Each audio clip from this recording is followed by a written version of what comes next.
couple of little quick kind of tips, we'll say, that helped me on this mental health journey. One of the first things I did when I realized that I was really getting to a bad place uh, after the woman I love left um,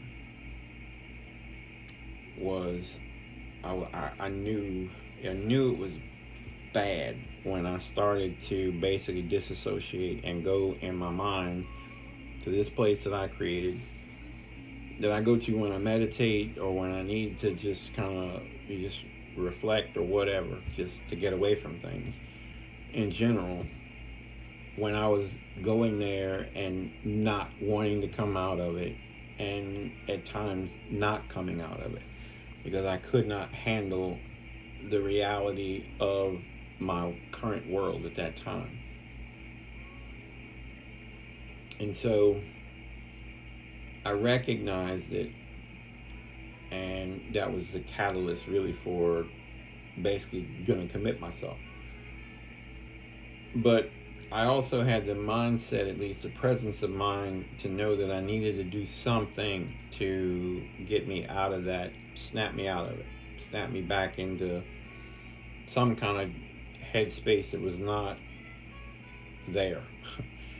And one thing I know that can help is to change the energy around you.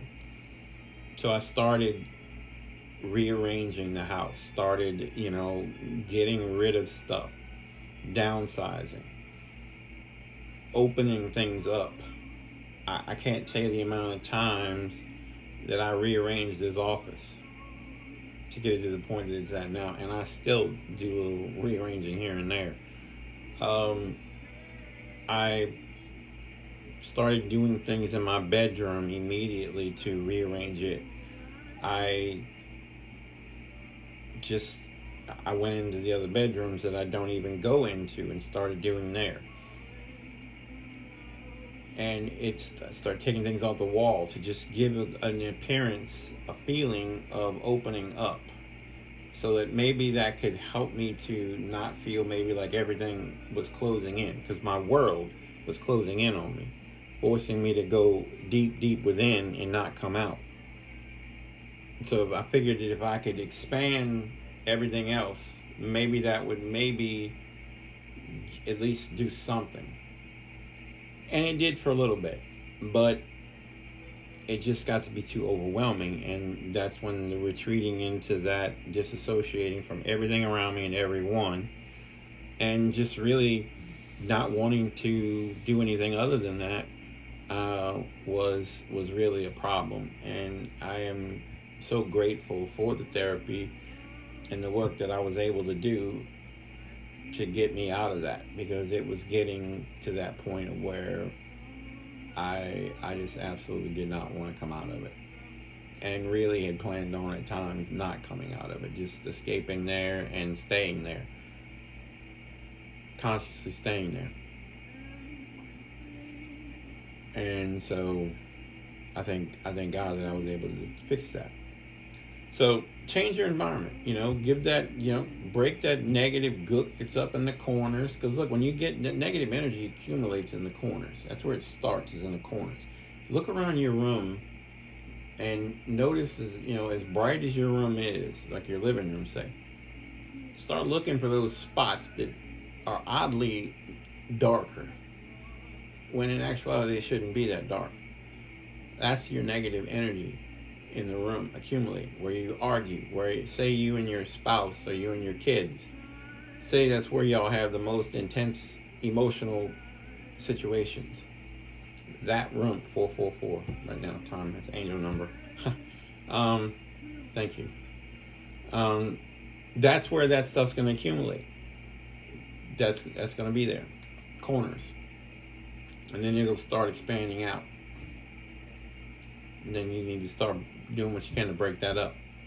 So I'll do another video maybe on how to do that kind of stuff, and what can happen over time with that stuff, because that stuff can actually become an entity. Literally, it can.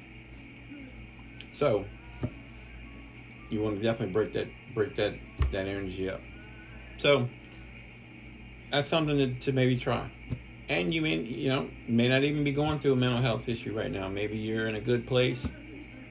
It's good to change that energy up. It's good too. So that's something you can think about.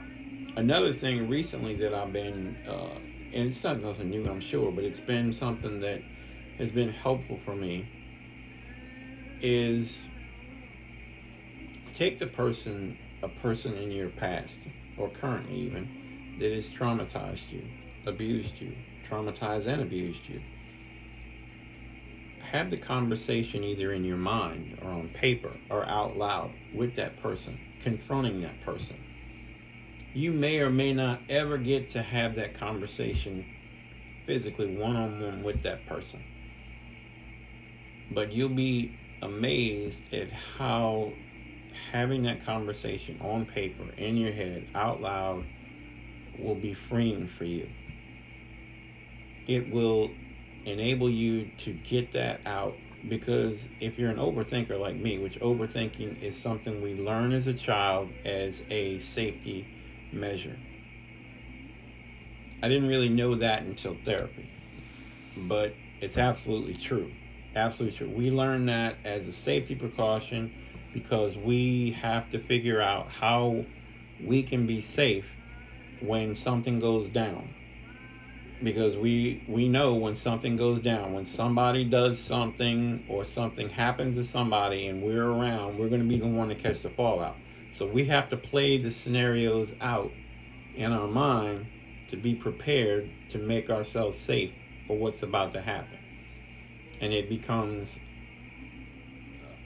just a habit, a safety measure, a survival mode that we go to, and we carry it all throughout our life. It takes up so much time and so much energy of our life, really, if we're really being honest. It does. It can be, God, it's debilitating at times. Our mind is constantly running.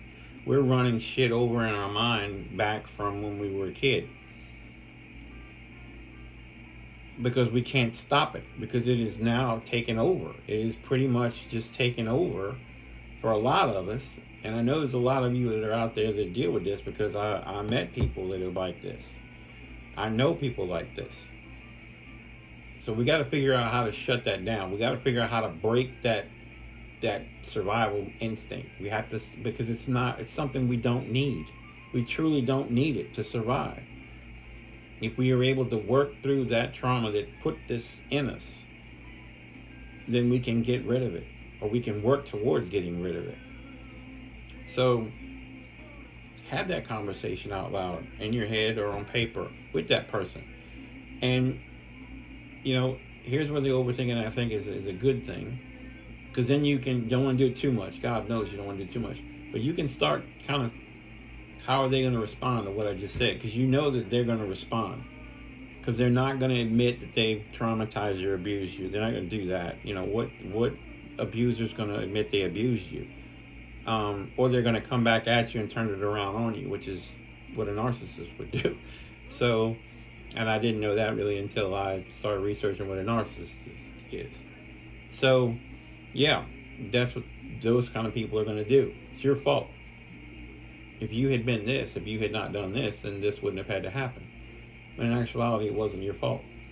Have that conversation, though, and you'll be surprised at how freeing and liberating that is for you. Because it won't be for them if you ever have it in person. It won't be. But for you, it will be. But know that you'll probably never have that conversation in person with them. But if you have it in your safety where you can control it, on paper, here, out loud, in your safe place, your home, it's very freeing and very liberating. Give it a try and see.